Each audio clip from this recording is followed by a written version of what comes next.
السلام علیکم ورحمۃ اللہ وبرکاتہ۔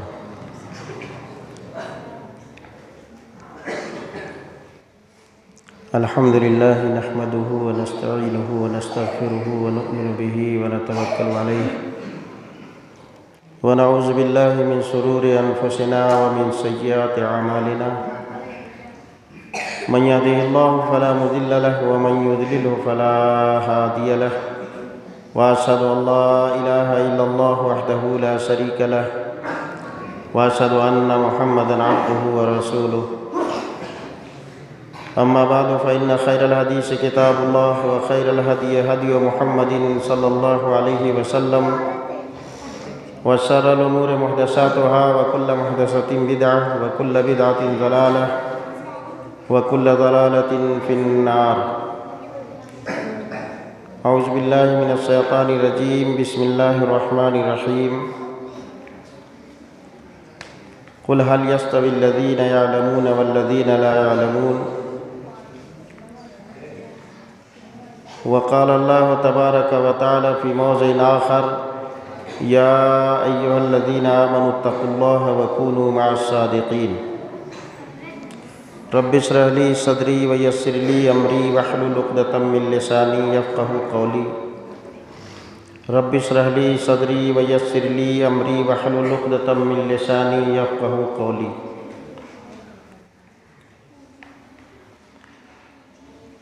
اللہ تبارک و تعالیٰ کا لاکھ لاکھ شکر و احسان ہے کہ اس نے ہمیں اپنی سب سے باعزت اور محترم جگہ، اپنے گھر مسجد کے اندر جمع فرمایا، اور میں سب سے پہلے مبارکباد پیش کروں گا مدرسہ زید بن ثابت لتحفیظ القرآن الکریم کے جو ذمہ دار ہیں، ان کی خدمت میں بہت بہت مبارکبادی کہ انہوں نے یہ سلسلہ قائم رکھا ہے، اور الحمدللہ ہر سال بچوں کا تعلیمی اور انعامی مظاہرہ کرواتے ہیں۔ الحمدللہ طبیعت بہت خوش ہو گئی۔ مغرب کے بعد سے لے کر کے عشاء تک بچوں کا پروگرام چلا۔ میری حاضری نہیں تھی، لیکن عشاء کے بعد کچھ بچوں نے اپنی تعلیمی اور تقریری اور قرأت اور دعا وغیرہ جو کچھ پیش کیا، میں اس پر بھی بہت مبارکباد دیتا ہوں اپنے نونہالوں کو، اپنے بچوں کو، کہ انہوں نے بہت اچھی کوشش کی ہے، بہت اچھی کاوش کی ہے۔ اللہ تبارک و تعالیٰ انہیں آگے مزید ترقی عطا فرمائے، اور قابل مبارکباد ہیں ان بچوں کے، ان نونہالوں کے ماں باپ، جنہوں نے چھوٹی سی عمر کے اندر اللہ رب العالمین کے دین سے دلچسپی پیدا کرنے کے لیے، اس کے کلام کو یاد کرنے اور سنانے کے لیے مدرسے کے اندر بھیجا۔ اللہ تبارک و تعالیٰ انہیں جزائے خیر عطا فرمائے۔ میرے بچوں، یہ بڑی اہم چیز ہے کہ اللہ کی کتاب کو یاد کیا جائے، اس کو سنایا جائے۔ آپ جیسے چھوٹے چھوٹے لوگ، نونہالان قوم، اور اس عمر میں آپ کی یہ دلچسپی دوسروں کے لیے سبق آموز ہے اور حوصلہ دیتی ہے۔ اللہ تبارک و تعالیٰ آپ کا یہ حوصلہ برقرار رکھے۔ میں آپ کے سامنے، چونکہ زیادہ وقت ہے اور بچے ہیں، زیادہ دیر تک میں آپ کے سامنے کچھ نہ کہہ کر کے چند باتیں میں آپ کے سامنے رکھوں گا۔ میری گزارش ہے کہ بچے ہمارے سامنے ہیں، لیکن ان کے والدین سامنے نہیں ہیں۔ جو بڑے لوگ ہیں ان سے میری گزارش ہے، اور پرخلوص گزارش ہے کہ وہ اگر باہر ہوں تو مسجد کے اندر تشریف لے آئیں۔ دیکھیے، اولاد بچے جو ہیں یہ اللہ کی بہت بڑی نعمت ہے۔ ان کی قدر ان لوگوں سے پوچھیے جن کے پاس اولاد نہیں ہے۔ اولاد کی خواہش ہر شخص کو ہوتی ہے، یہاں تک کہ اللہ تعالیٰ کے بھیجے ہوئے انبیاء نے بھی اولاد کی خواہش کی ہے۔ حضرت ابراہیم علیہ السلام انہوں نے بھی اولاد کی خواہش کی تھی، اللہ تبارک و تعالیٰ نے ان کی درخواست اور ان کی دعا جو انہوں نے اللہ تبارک و تعالیٰ سے کی تھی اولاد کے تعلق سے، قرآن کریم کے اندر آپ تلاوت کریں گے تو آپ کے سامنے یہ آیت آئے گی۔ حضرت ابراہیم علیہ السلام 80 سال کے 90 سال کے تقریباً ہو گئے تھے، کوئی اولاد نہیں تھی، کوئی بچہ نہیں تھا۔ انہوں نے دعا کی، رب ہب لی من الصالحین، پروردگار تو مجھے نیک اولاد عطا فرما۔ تو انبیاء کرام نے بھی اولاد کی دعا کی ہے، اولاد کی خواہش کی ہے، اولاد کی آرزو کی ہے۔ ہر شخص کو اولاد کی آرزو ہوتی ہے، لیکن عام طور سے دیکھا جائے تو ہماری آرزو اولاد کی اس لیے ہوتی ہے کہ اللہ تبارک و تعالیٰ ایک لڑکا پیدا کر دے، اللہ تعالیٰ ایک اولاد ہم کو جو ہے عطا کر دے تاکہ ہمارا وہ سہارا بن جائے، زندگی میں ہماری لاٹھی تیار ہو جائے، ہمارا جو کاروبار ہے وہ سنبھال لے، ہمارا جو خاندان ہے وہ آگے بڑھے، ہمارا نام چلے، ہماری شہرت ہو۔ یہ خواہش عام طور سے ہوتی ہے۔ اتنی بڑی بلڈنگ ہے، اتنی جائیداد ہے اور اتنی جو ہے کارخانے ہیں، یہ کون سنبھالے گا؟ تو خواہش ہوتی ہے کہ اللہ تعالیٰ ایک اولاد دے دے جو میرے جانے کے بعد میری جو جائیداد ہے، جو وراثت ہے، وہ اس کا وارث بن سکے۔ یا یہ کہ زندگی میں اگر اولاد مل گئی تو پال دیا کر کے، اس کو بڑا کر کے، اس کو بہترین طریقے سے کسی کام میں لگا دیا جائے تاکہ میرے ساتھ ساتھ وہ بھی کام کرے، اور یہ کہ میرے مال میں اور مزید ترقی ہو، خوب بڑھاوا ملے۔ یہ خواہش عام طور سے ہوتی ہے، لیکن ایک نبی کی خواہش کیا ہوتی ہے اس کو آپ سنیں۔ حضرت زکریا علیہ السلام یہ اللہ کے بڑے برگزیدہ نبی، ان کو بھی کوئی اولاد نہیں تھی، بوڑھے ہو چکے تھے۔ ان کی بیوی الصبا نام آیا ہے، وہ بھی بوڑھی ہو چکی تھی۔ بڑھاپے کے عالم میں اللہ تبارک و تعالیٰ سے دعا کرتے ہیں۔ کیوں دعا کرتے ہیں؟ سورہ مریم میں آپ پڑھیں، بالکل شروع کی آیت ہے۔ حضرت زکریا علیہ السلام نے دعا کی، اولاد کی دعا کی۔ قال رب انی وہن العظم منی واستعل الرأس شیبا ولم اکن بدعائک رب شقیا وانی خفت الموالی من ورائی وکانت امراتی عاقرا فہب لی من لدنک ولیا یرثنی ویرث من آل یعقوب واجعلہ رب رضیا۔ یہ حضرت زکریا علیہ السلام نے اولاد مانگنے کے لیے اللہ تبارک و تعالیٰ کی جناب میں ہاتھ پھیلا کر کے، رو رو کر کے، گڑ گڑا کر کے دعا مانگی۔ اے اللہ، اے میرے پالنے والے، میری ہڈی کمزور ہو چکی، میرے سر کے بال بڑھاپے کی وجہ سے بالکل سفید ہو گئے ہیں، اور اے پروردگار، میں تجھ سے مانگ کر کے کبھی نامراد اور محروم نہیں رہا۔ مجھے میری خاندان کے جو لوگ ہیں، جو نوجوان ہیں، ان سے مجھ کو ڈر پیدا ہو گیا ہے، مجھے ان سے ڈر لگ رہا ہے، اور میں بوڑھا ہو چکا ہوں، میرے پاس کوئی اولاد نہیں ہے۔ مولا، مجھے تو اپنے فضل خاص سے، اپنی رحمت خاص سے ایک والی، ایک وارث عطا فرما دے، ایک لڑکا عطا فرما دے۔ کیوں؟ جو میری وراثت اور میرے باپ دادا حضرت یعقوب اور ان کی آل اولاد کی وراثت کو سنبھالے۔ اور اس بچے کو تو اپنا جو ہے محبوب بنا لے، تو اس سے راضی ہو جا۔ حضرت زکریا علیہ السلام نے دعا کی تھی۔ کیوں دعا کی تھی؟ وہ دیکھ رہے تھے کہ میرے خاندان میں کوئی ایسا نوجوان نظر نہیں آتا، کوئی ایسا لڑکا اس لائق نظر نہیں آتا کہ وہ میرے اس کام کو جو اللہ تبارک و تعالیٰ نے مجھے دیا ہے، میرے اس مشن کو، میرے عقیدے کو، میری عبادت کو، میرے معاملات کو اور میرے اخلاق و کردار کو آگے بڑھائے۔ اللہ تبارک و تعالیٰ نے جو توحید کا پیغام مجھ کو پہنچانے کے لیے دنیا والوں کے سامنے دیا ہے، اس کو پہنچانے کے لیے میرے علاوہ اور کوئی میرے خاندان میں ایسا نوجوان جو ہے نظر نہیں آتا۔ اے اللہ، تو اپنے فضل خاص سے ایک وارث عطا فرما دے جو میرے اس مشن کو آگے لے کر کے جائے، تیرے پیغام کو لوگوں تک پہنچائے۔ تو حضرت زکریا علیہ السلام کی دعا کا مقصد کیا تھا؟ ان کو پریشانی اس بات کی نہیں تھی کہ میرے پاس کوئی اولاد نہیں ہے تو کون آگے گھر سنبھالے گا، کون جائیداد سنبھالے گا، کون کاروبار دیکھے گا۔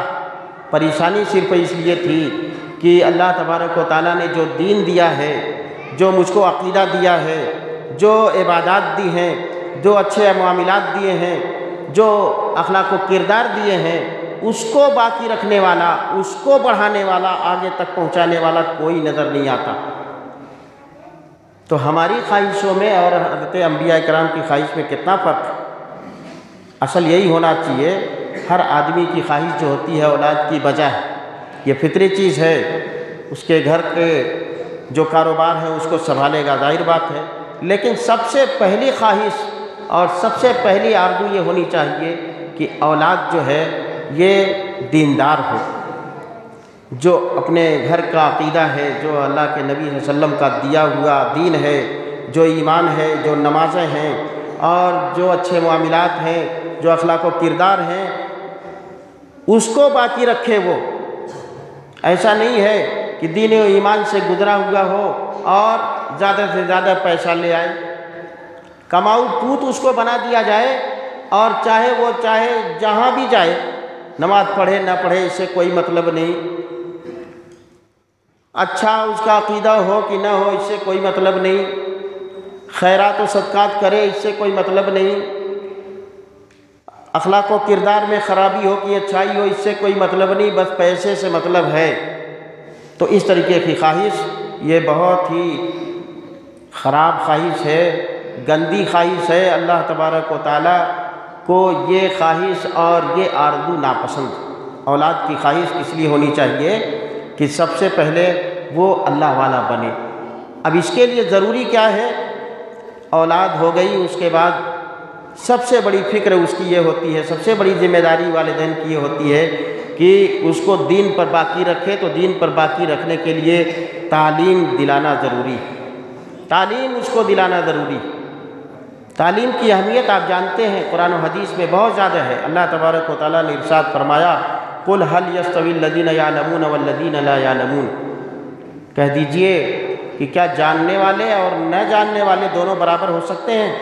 کبھی نہیں ایسا ہو سکتا۔ ایک آدمی جاہل ہے اور ایک آدمی بہت بڑا عالم ہے، دونوں کو آپ برابر رکھ سکتے ہو؟ برابر نہیں ہو سکتا۔ تو یہ جانکار اور تعلیم والے کی فضیلت ہے، اس کو اوپر رکھا گیا۔ اللہ کے نبی صلی اللہ علیہ وسلم جب اس دنیا میں آئے اور آپ کو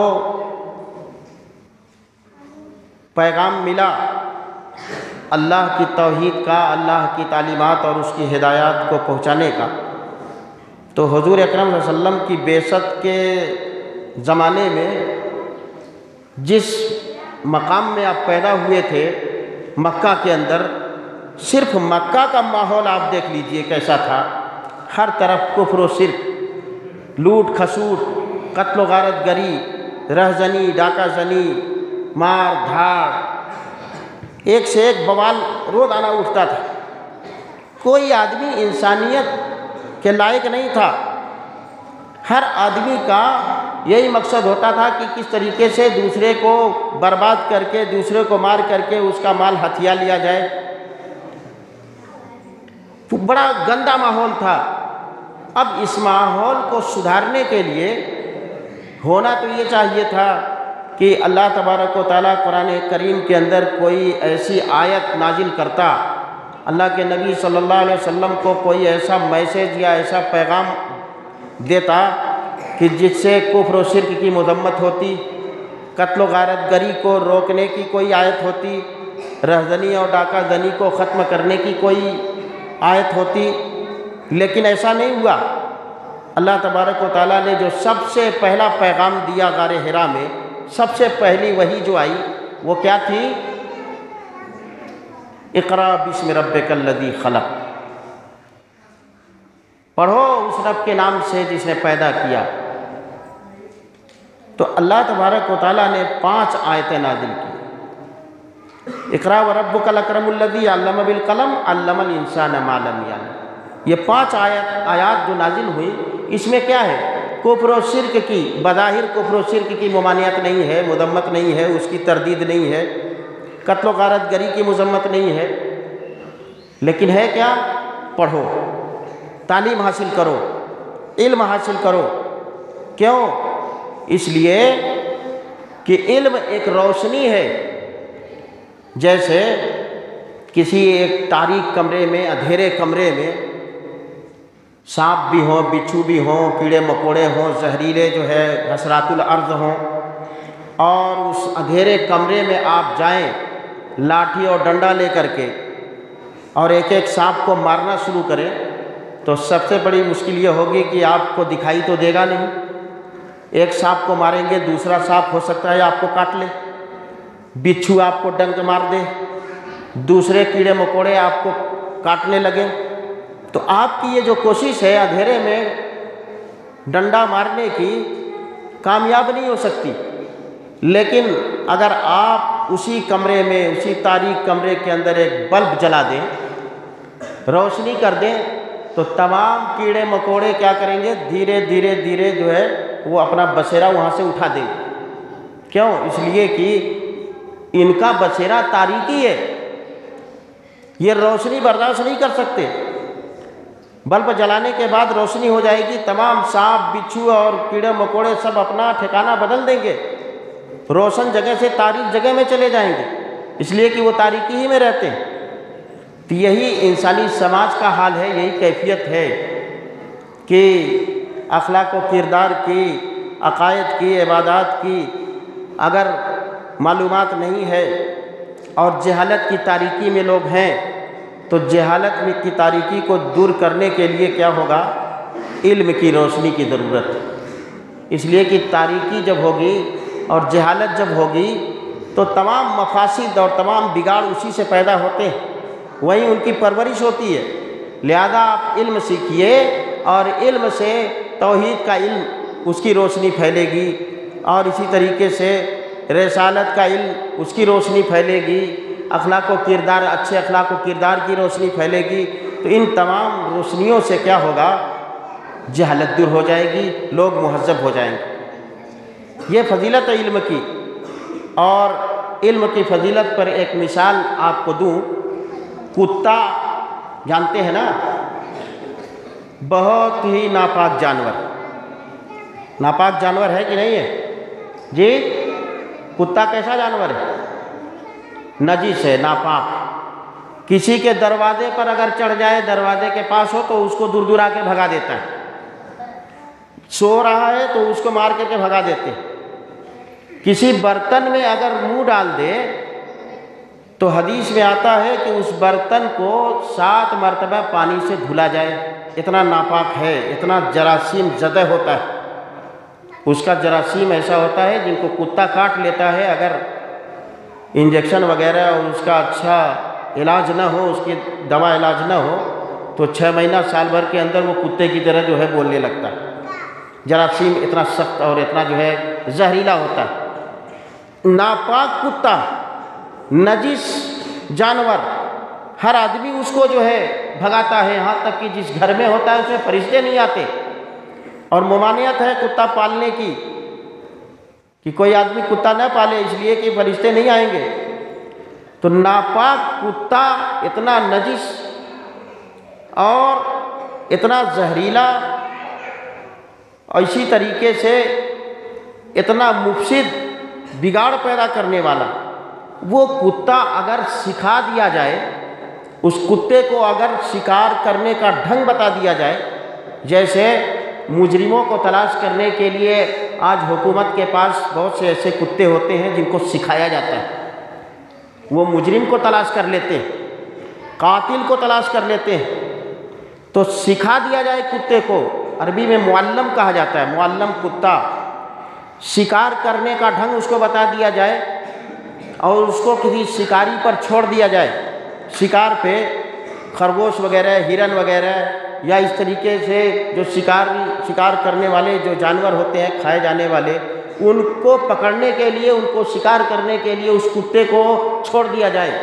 اور وہ کتا سکھایا ہوا، تعلیم یافتہ کتا اس شکار کو پکڑ کر کے دانتوں سے پکڑ کر کے لائے، اگر وہ زندہ لے کر کے آتا ہے تب بھی حلال ہے، اور اگر اس کے دانت لگانے سے شکار مر گیا اور اس نے اپنے لیے اس میں سے ایک بوٹی بھی نوچ کے نہیں کھائی، اس میں سے اس نے کھایا نہیں، وہ اپنے مالک کو پہچانتا ہے اور یہ بھی سمجھتا ہے کہ میرے مالک نے مجھ کو اپنے لیے شکار کرنے کے لیے مجھے بھیجا ہے، لہذا میں کھاؤں گا نہیں، تو بغیر نوچے کھسوٹے ہوئے اگر وہ لے کے آتا ہے اور دانت لگ گیا اور وہ مر گیا شکار، تب بھی حلال ہے، نجس جانور ہے، لیکن اگر اس کو سکھلا دیا جائے تو اس کے ذریعے کیا ہوا شکار حلال ہو جاتا ہے، سکھایا گیا، اس کو علم دیا گیا، یہ علم کی فضیلت ہے۔ اور جانتے ہیں علم کہاں تک لے کے جاتا ہے، کس طریقے سے جو ہے وہ بلندیوں تک پہنچا دیتا ہے۔ آپ ابھی چھوٹے ہیں، بچے ہیں، آپ جو پڑھ رہے ہیں قرآن و حدیث یا قرأت وغیرہ، اور بڑے ہوں گے اور کلاسوں میں پڑھیں گے، 5 پڑھیں گے، اس کے بعد جو ہے آپ جو ہے میڈل میں جائیں گے، پھر ہائی اسکول جائیں گے، دنیاوی تعلیم لیں گے، انجینئرنگ میں یا ڈاکٹری میں یا اور دوسری بڑی پڑھائی پڑھیں گے، تو آپ ترقی کرتے جائیں گے، علم کا آپ کے پاس ایک بڑا سا تحفہ ہوگا، اس کے ذریعے آپ کو بہت سے ترقی کے مواقع ملیں گے۔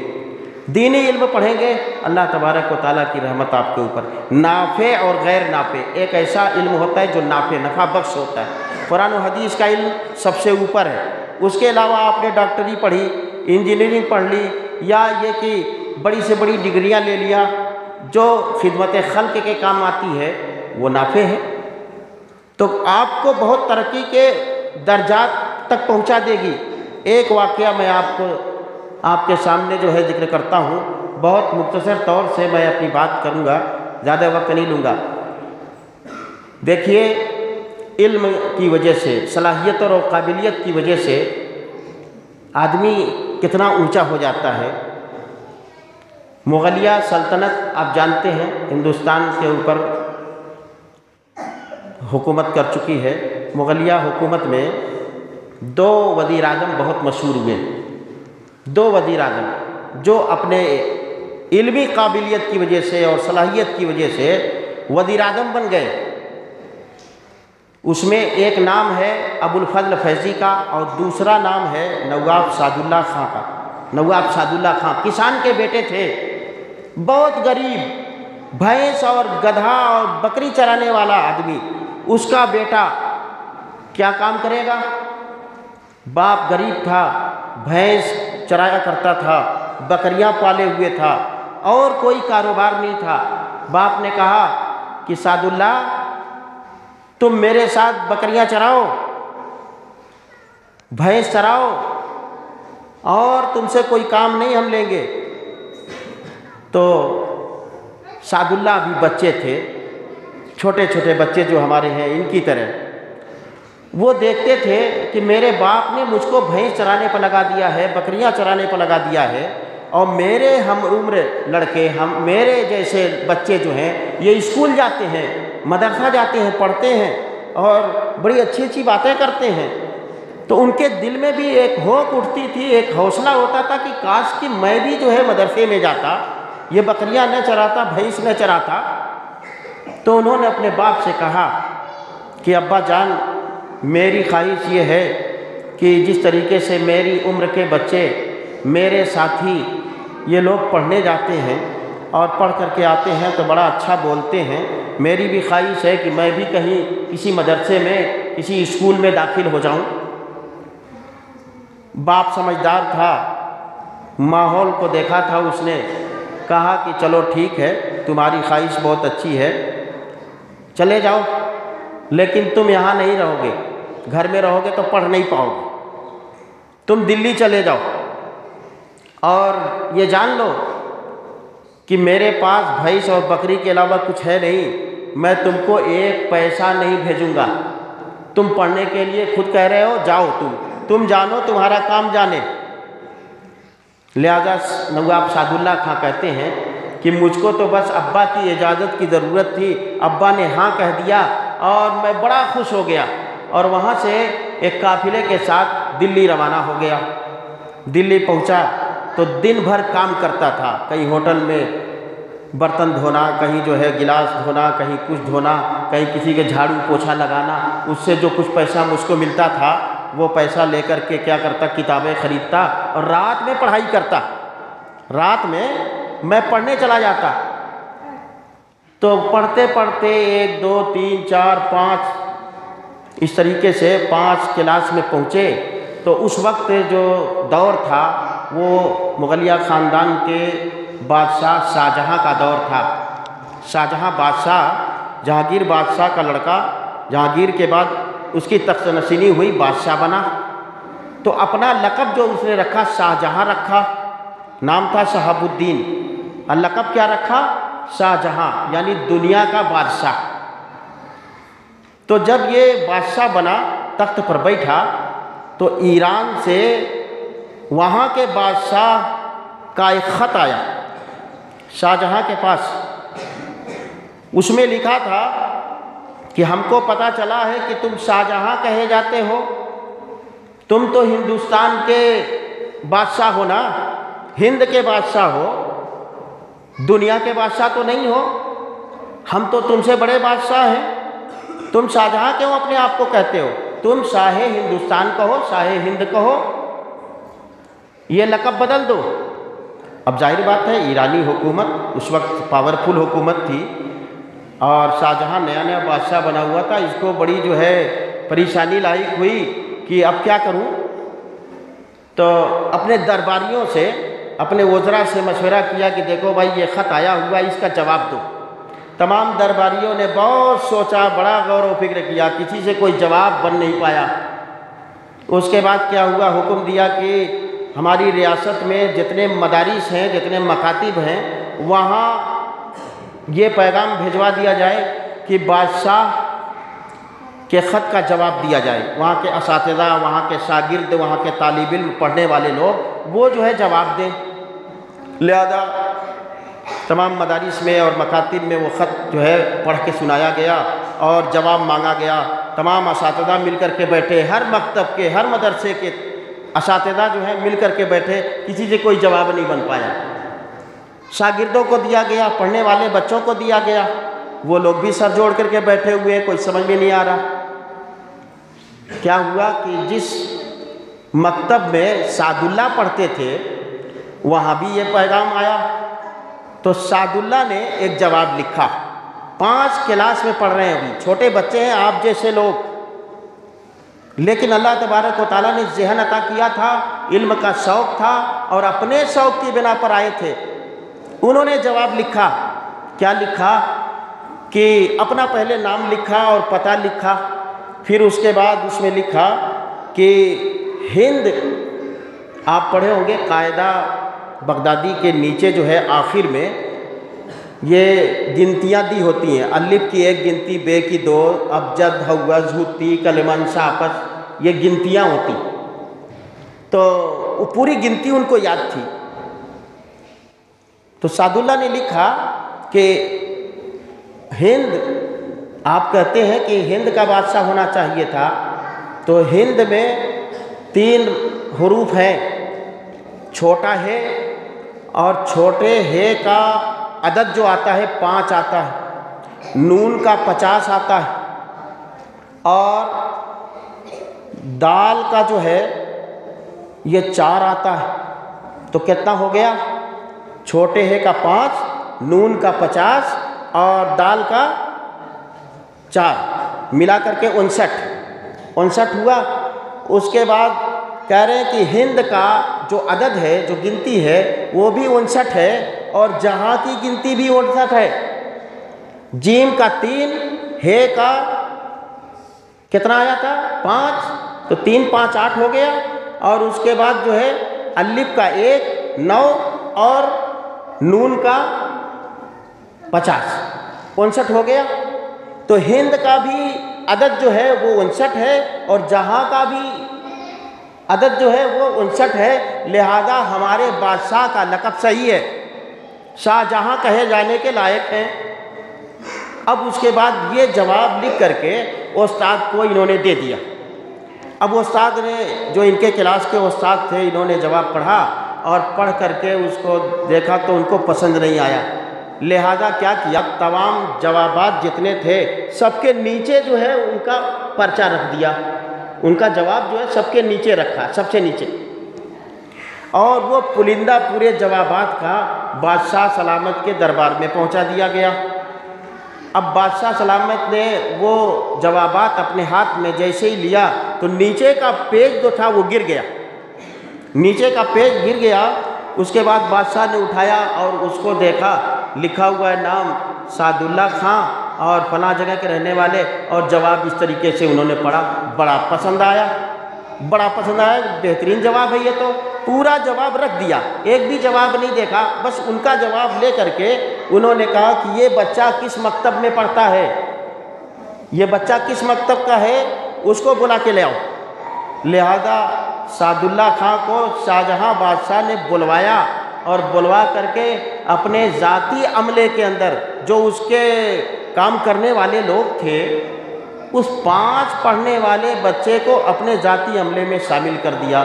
اس کے بعد کیا ہوا، ترقی ہوتی گئی، اور اس کے بعد وزیر اعظم بنا دیا گیا ان کو۔ سعد اللہ خان کی ذہانت کو، ان کی صلاحیت کو، ان کی علمیت اور قابلیت کو دیکھ کر کے شاہجہاں نے اپنا وزیر اعظم مقرر کر دیا۔ یہ علم کی اہمیت ہے، ایک بچے کو علم کے کہاں سے کہاں تک پہنچا دیا۔ میرے بچوں، آج آپ چھوٹے ہیں، قرآن پاک کی تلاوت کرتے ہیں، اور اس کی صورتوں کو یاد کرتے ہیں، اس کا ترجمہ آپ نے پیش کیا، دعائیں آپ نے پیش کی، انشاءاللہ دھیرے دھیرے آپ اور مزید آپ جو ہے کوشش کریں، انشاءاللہ مزید اللہ تبارک و تعالیٰ اور آپ کو ترقی کی منزلیں عطا فرمائے گا۔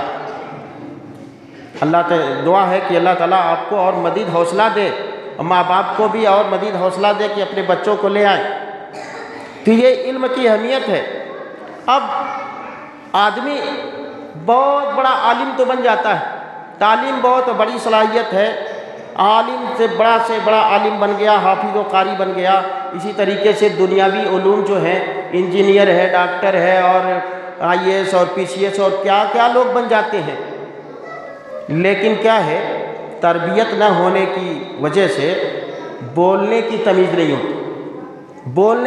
نہیں ہوتی، کس طریقے سے کس کے ساتھ پیش آیا جائے، کس کے ساتھ کس تہذیب سے پیش آیا جائے، یہ ان کو معلوم نہیں ہوتی۔ عالم بہت بڑے ہیں، بہت بڑے ڈاکٹر ہیں، بہت بڑے انجینئر ہیں، لیکن بولنے کی تمیز نہیں، کہیں بیٹھنے کی تمیز نہیں ہے، کپڑے وغیرہ پہننے کی تمیز نہیں۔ تو تعلیم کے ساتھ ساتھ تربیت بھی لازمی ہے، تربیت بہت ضروری ہے۔ بچے کی پرورش اور پرداخت اور اس کے اخلاق و کردار کو بنانے کا سب سے پہلا مدرسہ کون سا ہے؟ تعلیم کے بعد ماں کی گود ہے۔ ماں اگر عبادت گزار ہے، نیک ہے اور ملنسار ہے، تہجد گزار ہے، تقوی شعار ہے اور وفادار ہے، اللہ اس کے رسول کی پابند ہے، اور اسی طریقے سے وہ اخلاق و کردار کی بھی بہت ماہر ہے، تو اپنے بچے کو اسی طریقے سے، اسی نہج پر وہ تربیت دے گی، بچہ بھی اسی طریقے سے آگے بڑھے گا۔ تربیت کی بہت ضرورت ہے، تعلیم کے ساتھ ساتھ تربیت دینا بہت ضروری ہے۔ اسی لیے کہا جاتا ہے، ایک حدیث میں اللہ کے رسول صلی اللہ علیہ وسلم نے ارشاد فرمایا، شادی بیاہ کے موقع پر ایک جو ہے حدیث سنائی جاتی ہے کہ شادی کا مقصد کیا ہوتا ہے اور شادی کس طریقے سے کی جاتی ہے۔ فرمایا اللہ کے رسول صلی اللہ علیہ وسلم نے کہ تنکح المرأۃ لاربعین، 4 چیزیں دیکھی جاتی ہیں شادی میں، 4 چیزیں، لمالہا ولجمالہا ولذاتہا ولحسبہا ولدینہا۔ کہا جاتا ہے کہ لڑکی خوبصورت ہے، شادی کر دی جائے، بہت مالدار ہے، شادی کر دی جائے، بڑے گھرانے کی ہے، بڑے حسب و نسب کی ہے، بڑے خاندان کی ہے، شادی کر دی جائے، اور آخر میں دینداری دیکھی جاتی۔ اللہ کے نبی صلی اللہ علیہ وسلم نے فرمایا فاظفر بذات الدین، دیندار لڑکی کو ترجیح دو، دیندار لڑکی آئے گی، وہ ماں بن کر کے اپنے بچے کی جس طریقے سے وہ اس کے اخلاق کو سجائے گی، اس کا دین اور اس کا عقیدہ بنائے گی، اس کے اچھے معاملات بنائے گی، اور کوئی جو ہے عورت نہیں کر سکتی۔ تو جو دیندار ماں ہوگی وہ اپنے بچے کو اپنے جیسا دیندار بنائے گی۔ تو دیندار بننے کی جو ہے سب سے بڑی ضرورت سب سے پہلے ماں کو ہے، اس لیے کہ اس کی جو حرکات ہیں، اس کی جو سکنات ہیں، بچہ اس کو کاپی کرتا ہے۔ بچے کا ذہن بالکل کوڑا کاغذ ہے، جو آپ سکھاؤ گے وہ سیکھے گا، جو صلاحیت جو قابلیت آپ اس کے اندر رکھو گے، جو باریکی دو گے اس کو وہ قبول کرے گا۔ میں آپ کو ایک حدیث سناؤں، حدیث کا واقعہ ہے، حضرت عبداللہ بن عباس رضی اللہ تعالیٰ عنہ، عبداللہ بن عباس رضی اللہ عنہ 4 سال کے ہیں، 4 سال کے، اور ان کی ماں ہیں حضرت لبابہ الکبریٰ، حضرت عباس کی بیوی۔ انہوں نے اپنے بچے عبداللہ کو جو تربیت دی تھی اور جس ڈھنگ سے اخلاق اور کردار ان کے دل و دماغ میں کوٹ کوٹ کر کے بھر دیا تھا، اور زندگی جینے کا، یعنی 4 سال 5 سال کا بچہ کتنا بڑا ہوتا ہے، یہ بچے ہمارے کتنے سال کے ہوں گے دیکھ لیجئے۔ ان کو بار بار منع کرو چپ رہو تب بھی نہیں چپ رہتے، ان کی عقل یہی صحیح ہے۔ لیکن 4 سال کے بچے حضرت عبداللہ تھے، ماں کی تربیت کا اثر دیکھیے۔ ایک مرتبہ وہ نبی اکرم صلی اللہ علیہ وسلم، انہوں نے گھر کا ماحول دیکھا تھا، اللہ کے نبی صلی اللہ علیہ وسلم کا ماحول دیکھا تھا۔ اپنی خالہ حضرت میمونہ رضی اللہ تعالیٰ عنہا کے گھر آتے ہیں کہ چل کر کے اللہ کے نبی صلی اللہ علیہ وسلم کی رات میں عبادت کیسے آپ کرتے ہیں وہ دیکھیں۔ تو کیا ہوا، آئے رات میں اللہ کے نبی صلی اللہ علیہ وسلم اٹھے تہجد پڑھنے کے لیے، تو قضاء حاجت کرنے کے لیے چلے گئے۔ حضرت عبداللہ اسی لیے گئے ہی تھے کہ رات کی عبادت دیکھی جائے۔ حضرت عبداللہ بن عباس بھی اٹھ گئے اور پوچھا، خالہ سے پوچھا، خالہ جان حضور کہاں گئے؟ انہوں نے بتایا کہ بیٹا قضاء حاجت کے لیے گئے ہوئے ہیں، پیشاب پیخانے کے لیے گئے ہوئے ہیں، آئیں گے ابھی۔ تو حضرت عبداللہ دیکھیے 4-5 سال کے ہیں، لیکن کیا صلاحیت ہے اور کیا باریک بینی ہے، اور کیا اللہ تبارک و تعالیٰ نے ان کو ذہن عطا کیا تھا، کیا ماحول اور تربیت کا اثر۔ انہوں نے لوٹا لیا، لوٹا اور پانی رکھ دیا کہ اللہ کے رسول آئیں گے تو ہاتھ منہ دھو کر کے وضو وغیرہ کر کے نماز پڑھنے کے لیے کھڑے ہوں گے۔ چھوٹے بچے ہیں اور اتنے سمجھدار کہ قضاء حاجت کرنے کے بعد پانی کی ضرورت پڑتی ہے، اور پانی رکھ دیا انہوں نے۔ اللہ کے نبی صلی اللہ علیہ وسلم آئے اور آ کر کے پوچھا، دیکھا لوٹے میں پانی بھر کے رکھا ہوا۔ پوچھا میمونہ یہ لوٹا کہ پانی کس نے رکھا ہے؟ کہا کہ عبداللہ نے رکھا ہے۔ اللہ کے نبی صلی اللہ علیہ وسلم نے کہا شاباش، الحمدللہ، بڑا سمجھدار بڑا ہوشیار بچہ ہے۔ وہاں آپ نے دعا دی حضرت عبداللہ بن عباس کو، اللہم علمہ الکتاب، اللہم علمہ الکتاب، پروردگار تو اس بچے کو اپنی کتاب کا عالم بنا دے، قرآن کا پڑھنے والا، قرآن کی تلاوت کرنے والا، قرآن کی تفسیر کرنے والا، قرآن کا ترجمہ کرنے والا بنا دے۔ دعا کا اثر یہ ہوا کہ آج پوری دنیا میں حضرت عبداللہ بن عباس مفسر قرآن کے نام سے جانے جاتے ہیں۔ تو یہ تربیت کا اثر، تربیت نہیں ہوگی۔ ماں باپ کی سب سے بڑی ذمہ داری ہے کہ بچے کی خواہش پر اللہ نے بچہ دے دیا، اس کو پال دیا کر کے بڑا کیا، اور اس کو جو ہے پڑھنے کے لیے اسکول ہم بھیج رہے ہیں۔ 4-5 گھنٹہ تو اسکول میں رہتا ہے، بقیہ اوقات تو ہمارے ہی سامنے رہتے ہیں نا بچے۔ گھر کے اندر رات میں بھی ہمارے سامنے ہیں، دن کے اکثر حصے میں بھی ہمارے سامنے ہیں۔ ہم ان کی تربیت جیسے کریں گے ویسے ہی وہ آگے بڑھیں گے۔ تو ہماری ذمہ داری ہے، ماں باپ کی ذمہ داری ہے کہ بچوں کی تربیت کی جائے۔ نماز کا وقت ہو گیا، کہاں جا رہے ہو بیٹا؟ نماز چلو پڑھو، جاؤ، اذان ہو گئی، جا کر کے نماز پڑھو۔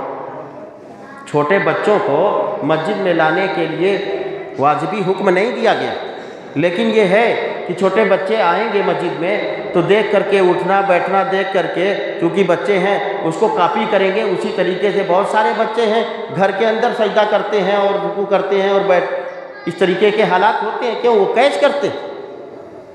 تو بچوں کو تربیت دینے کے لیے سب سے بڑی ذمہ داری یہ ہے کہ ان کو تعلیم کے ساتھ ساتھ ان کو تربیت دی جائے، ان کو صحابہ اکرام کے واقعات سنائے جائیں، ان کو کہانی قصے کے طور پر قرآنی قصے سنائے جائیں، قرآن پڑھایا جائے، سکھایا جائے، اور ان کو جو ہے آگے بڑھنے کے لیے جو ہے ہر طریقے کی کاوش اور کوشش کی جائے۔ انشاءاللہ اس کا بہت بہترین اثر ہوگا۔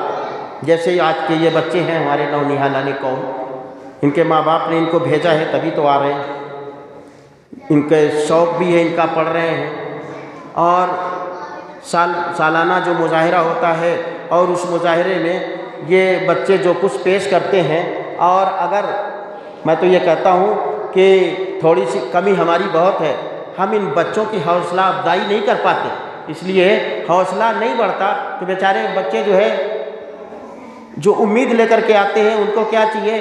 تھوڑا اگر کچھ بول کر کے کھڑے ہوئے ہیں بولنے کے لیے تو ان کے اوپر 1 روپیہ 2 روپیہ 5 روپیہ 10 روپیہ اگر انعام دے دیا جائے تو ان کا حوصلہ بن جاتا ہے۔ ہم نے دیکھا ہے کہ یہ بچے بیٹھے ہوئے بیچارے اپنے جو ہے وہ پڑھ کر کے بیٹھ جاتے ہیں، ان کی حوصلہ افزائی کرنے والا کوئی نہیں ہے، ان کے ماں باپ بھی نہیں ہیں، ان کے رشتہ دار بھی نہیں ہیں۔ بہت بڑی ذمہ داری ہے، ان کا حوصلہ بڑھائیے تو آگے بڑھیں گے۔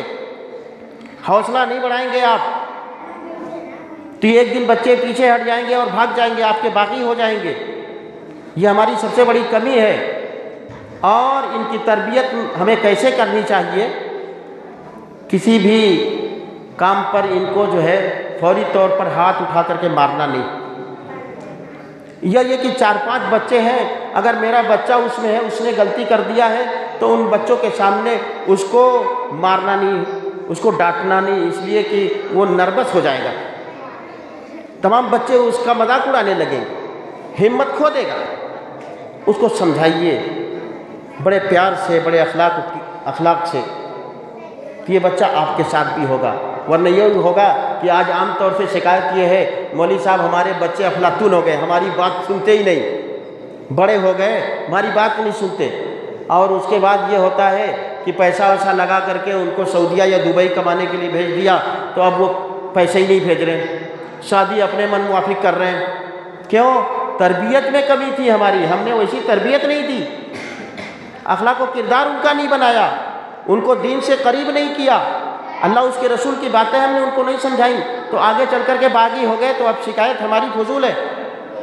تو سب سے بڑی بات یہ ہے کہ ہم ان کو اپنی تربیت میں رکھیں، نیک صحبت میں رکھیں، ان کی ہر وقت دیکھ ریکھ کریں، میرا بچہ نکل رہا ہے گھر سے تو کس کے ساتھ جا رہا ہے، کس لڑکے کے ساتھ کھیل رہا ہے۔ نیک صحبت کا بڑا اثر پڑتا ہے، اچھی صحبت کا بہت زیادہ اثر پڑتا ہے، اور بہت سی باتیں ہیں اس کے بارے میں۔ اچھی صحبت جو ہے آدمی کو اور خاص طور سے بچوں کو اچھے کردار کی حامل بناتی ہے، اچھے اعمال کی حامل بناتی ہے۔ اگر وہ بری صحبت میں پڑ گیا تو پھر آپ کو جو ہے سنبھالنا مشکل ہو جائے گا۔ لہذا ہماری یہ ذمہ داری ہے، ماں باپ کی ذمہ داری ہے کہ اپنے بچوں کی تربیت اور ان کی تعلیم کے ساتھ ساتھ ان کی دیکھ ریکھ، ان کی نگرانی بھی رکھیں کہ ہمارا بچہ رات میں کب آتا ہے، مغرب پڑھنے گیا تو آیا نہیں، ایسا پڑھنے گیا ہے تو آیا نہیں، کہاں ہے؟ بہت سارے بچے ہیں۔ کیوں؟ اس لیے کہ ہماری خود بیٹھکی بنی ہوئی ہے، 12 بجے 1 بجے 2 بجے تک ہم بیٹھکی میں بیٹھے رہتے ہیں، تو بچے اس کا کیا اثر لگتے ہیں؟ ابا تو ہوٹل میں بیٹھے ہوئے ہیں، آ رہے ہیں 12 بجے، آ رہے ہیں 1 بجے، تو بچہ جب یہ دیکھے گا تو وہ بھی جو ہے ادھر ادھر اپنے ساتھ کے جو لوگ ہوں گے، جو بچے ہوں گے، ان کے ساتھ بیٹھ کر کے گپاشٹنگ کرے گا۔ تو سب سے پہلے تو ہم کو سدھرنا ہوگا، اس کے بعد جو ہے بچے ہماری حرکتوں کو دیکھ کر کے اور ہمارے اعمال کو دیکھ کر کے وہ راہ اپنائیں گے۔ بہت ساری باتیں ہیں، میں زیادہ بات نہیں کہوں گا۔ اللہ تبارک و تعالیٰ ان بچوں کو، ان نونہالان قوم کو اپنے کتاب کا علم عطا فرمائے اور اپنے دین و ایمان میں مضبوط بنائے، ان کے اندر اچھے اخلاق پیدا کرے، اچھے معاملات پیدا کرے اور علم کو سیکھنے کا زیادہ سے زیادہ حوصلہ رکھے، اور اس طریقے سے جو کچھ یہ پڑھیں اس پر عمل کرنے کی توفیق عطا فرمائے۔ اور اسی طریقے سے جو کچھ ان بچوں نے پیش کیا ہے الحمدللہ، اللہ تعالیٰ ان کو جزائے خیر عطا فرمائے اور ان کے والدین کو بھی جزائے خیر دے، اور تمام سننے والے، تمام جو ہے ذمہ داران اور مدرسے کو چلانے والے کو اللہ تبارک و تعالیٰ دنیا کے اندر بھی جزائے خیر دے اور آخرت کے اندر بھی جزائے خیر دے۔ آمین ثم آمین۔ وآخر دعوانا الحمدللہ رب العالمین۔